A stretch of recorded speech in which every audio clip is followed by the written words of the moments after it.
there, just on top of that. I'm sorry, Richard, go get it. There's two 3-ring binders over on top of the coffee table in the middle there behind my desk.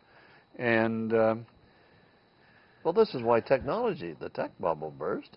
yeah. Because when Y2K didn't happen and all that stuff, no, everybody said we bought too much tech. Go away, come back in 5 years. Well, these things get to be sort of interesting. And what I want to talk about in a second here, we'll go over again on this. What I've got here is one, we just mailed this to the client today. And this is you'll notice that this says 2008, I'm sorry, 2003.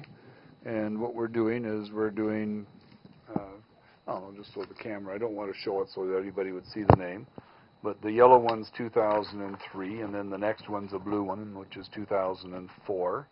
And the next one's a pink one, which is 2005. And the next one's a green one, which is 2006, and a yellow one, which is 2007. And let's get this out of here, yeah. Then we get into the 2008 return. And this was just mailed out today. And then we get into a form called a 1045. And this is the U.S. form where you carry losses back. And I'm just going to get you to verify something here for me for a second. And I want you to tell me what figure is right there. Minus 409,000. Yeah, 500. We start off with a 514,000, and that's the second line down. $514,000 loss in business in 2008. He lost $514,000, so we're carrying the loss back 5 years. This is a U.S. tax return, and he ends up with about an $85,000 tax refund. Now in Canada, we can carry a loss back 3 years, or forward for 10 years. Is it? I thought it was forever. No, a business loss is 10 years. Thanks for straightening me out on that, because I didn't know that. No, a capital loss can go forever. Oh, but this is a business loss. It's a business loss. Okay. Yeah, this is a business loss. Yeah. But so you see what I'm trying to get at here, that he's not atypical. He's the kind of thing that's happened to so many people this year. You know, he made no less than $100,000, $150,000, $100,000 to $150,000 a year for each one of the 5 years in before, and lost it all in 2008, $514,000. So, and that form took me 4 days to fill it out because the computer program doesn't do it. Pro Series doesn't do it, and I ended up sitting down and writing a whole new computer program myself to make it work. Because the company's own thing, they have one that goes back 3 years, but the U.S. government changed the rules to make it 5 years. And that takes away from the consulting business, because if you're making a profit, you want to know how to save tax, right? Everybody that comes to see you wants to know how to save tax. No question. When you've got a loss, you want to know, well, how do I still save tax? Yeah, and typically, I actually did this one for nothing for this gentleman. He's been a wonderful client for years and years and years, lives in the States, he used to be a Canadian, moved to the States. Every year he sends me his tax return, and this was the biggest one I had done. It took me 4 days to do it, and I should have charged him $3,000 or $4,000 to do it. It's that complicated. It's compared to a Canadian loss carry back where you get a T1A, and you go bang, bang, bang, bang, bang, bang. It takes half an hour to carry a 3-year business loss back. This took me days and days. Wow. It was just nuts. 4 days easy. So you have, in our conversations, though, you've been talking to me about the fact that, am I correct that just about all your clients have recovered anything that they lost in the deal?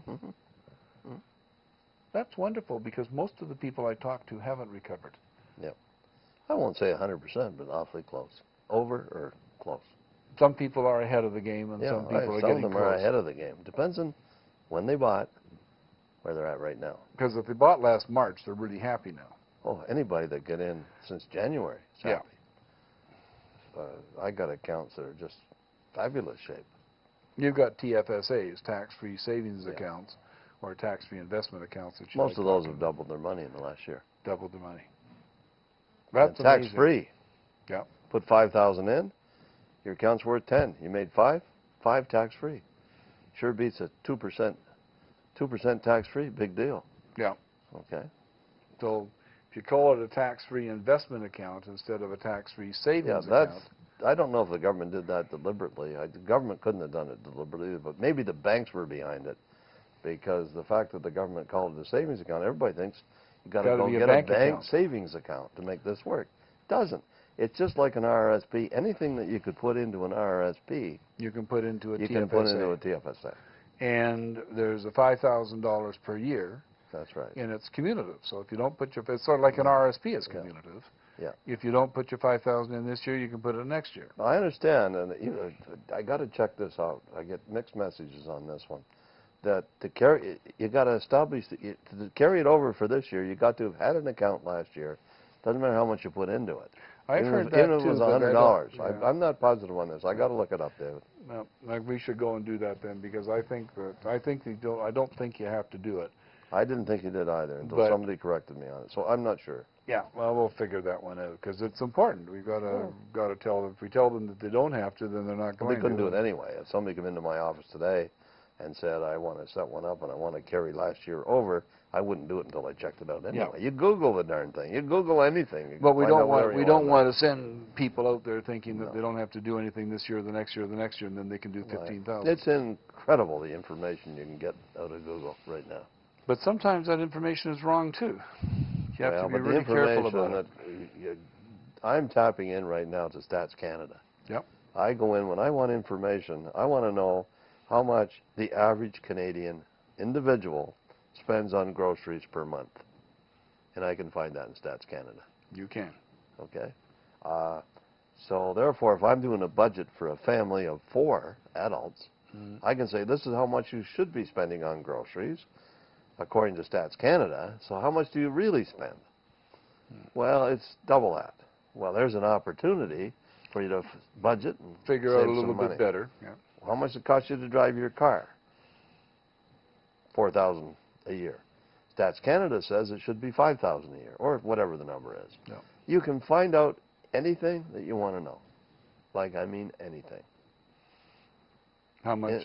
The tables that they have on that website are unbelievable. And they come from all the people filling in their, I guess, their census forms and so on and so forth. Information about what they do.